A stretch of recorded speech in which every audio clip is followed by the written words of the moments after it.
No, really, everyone in the Delaware Valley went out, I guess, to like the Burger King to get their 3D glasses to watch Revenge of the Creature on black and white television, in black and white on television. And I guess like when in the depth of the image or something, it was kind of interesting. But when the Gillman, it was always called the Gillman in the movie. He was never the creature from the Black Lagoon. When he reached out to get you, I don't think there was really much of an effect or anything. I think it must be something, you know. How old was he? I don't know. Was like 14, 13 or something? Probably so with Marty, I imagine.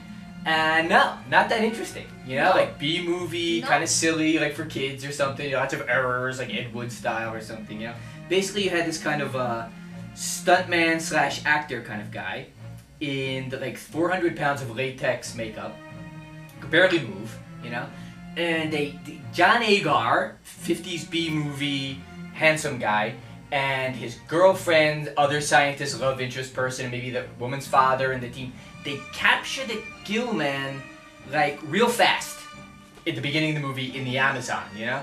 And they bring him to this kind of aquatic marine land park, you know? And they have him prisoner in this like aquatic park kind of thing for research purposes or something, you know? So, the communist is in the cage. Everybody in America. America is theoretically safe because the communist is in the cage.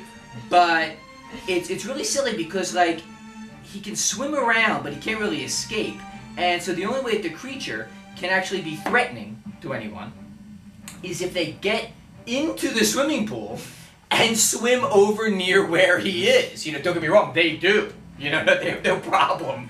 Like getting in will go near him, you know? I can understand it. How can I say it? Is when you keep your head, you keep your head into the lion's mouth?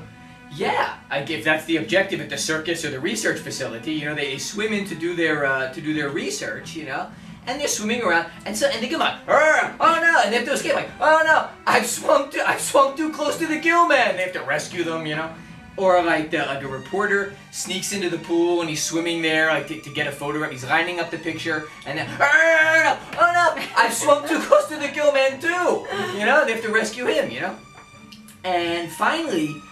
It's not working, you know, and we always thought it was somebody, like, who worked, like a part of the crew of the movie, like the script girl or the gaffer, kind of like, guys, this isn't working, you know, the kids at the drive-ins aren't going to be, he's chained to the bottom of the pool, it's not going anywhere, you know. So they quick rewrite the script, they get the Gillman out of the pool, by like tugging real hard on the chain, you know, and he breaks it, you know. So he's on the loose.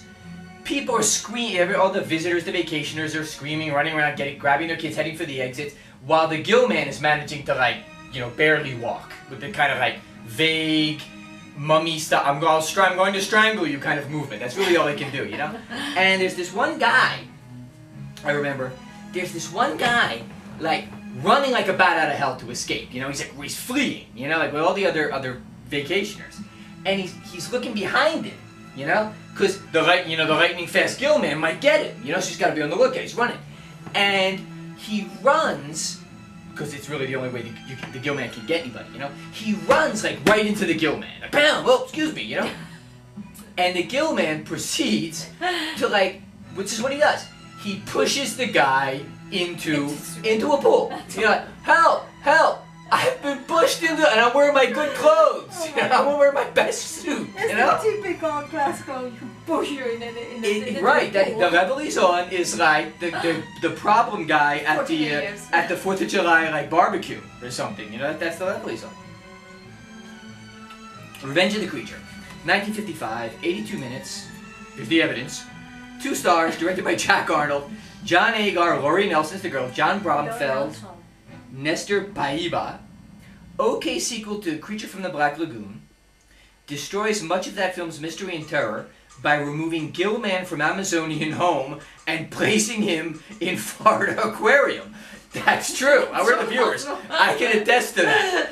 You remove much of the terror and horror of the movie by taking him out of the Amazon rainforest and placing him in a Florida aquarium. I think people with an aquarium will back me up. Originally in 3D, Clint Eastwood, hello, has his first screen role as a lab technician. It's true. It's actually true. The Clint Eastwood? The Clint Eastwood Dirty Harry is in the film briefly. I'll tell you, I don't think you'd get him for a sequel now.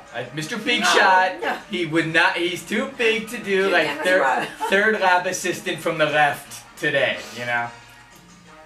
What happens? The Gillman escapes from Marineland.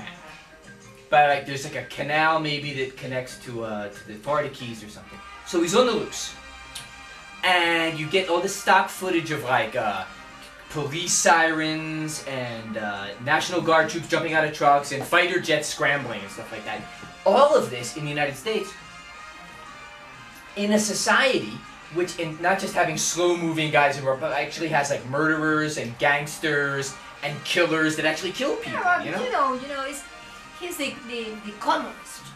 He's the monster, the other. He's the monster. So, must be that. I guess so. That's why the people react like this. And react they do. It's really silly because like John Agar, like the sheriff in Jaws, has to go to like the sheriff or the mayor or something, and he's like desperate. He's like, I'm telling you, sheriff, you got to put more men out on this. This thing's almost as dangerous as a slow-moving person. You know. Calling all cars. Calling all cars.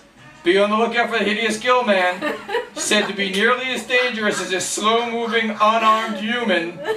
Approach with caution. And this is all in Florida, where they actually had, if I'm not mistaken, correct me if I'm wrong, they actually have alligators, caimanes, that like you actually can kill people. You know what I mean? They'll just move slow. You know.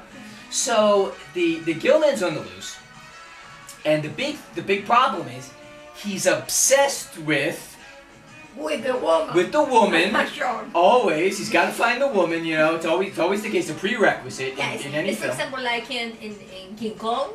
You got King Kong. You got the Mummy. For example. Dracula, whatever you want to say. Exactly. There's the guy, he's got to get the girl. And they decide, since an amphibian is on the loose, they decide not to fly inland. They spend most of their time like walking along the beach, and like near the water, going down to the end of the pier. They get like, there's like on a sailboat, and they're on the deck of the sailboat like, another martini, darling? That sounds marvelous. And the Gillman is always under, like, in the water, near where they are. Like, because he's watching the girl, you know? And they're like walking along the boardwalk, holding hands. You know? So finally, they decide to settle down, and they get like a quaint little honeymoon cottage, about like 9 feet from the water, like from the shore, you know? And that's it. That's the end. They kill the Gillman, they kill him somehow. I don't remember how.